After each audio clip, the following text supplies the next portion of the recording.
just want to propose a more like out of the box perspective strategy where you swap the E2 investor with your wife.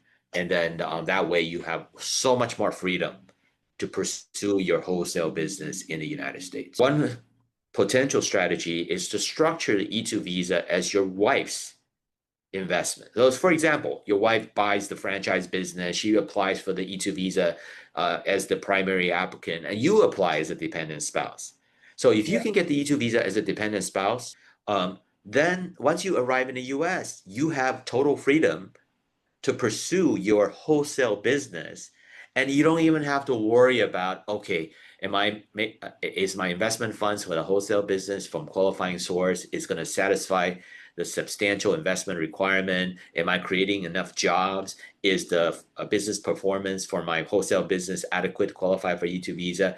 If you are holding an E2 spousal visa, you don't have to worry about any of that requirement because those requirement only applies to the main E2 investor applicant.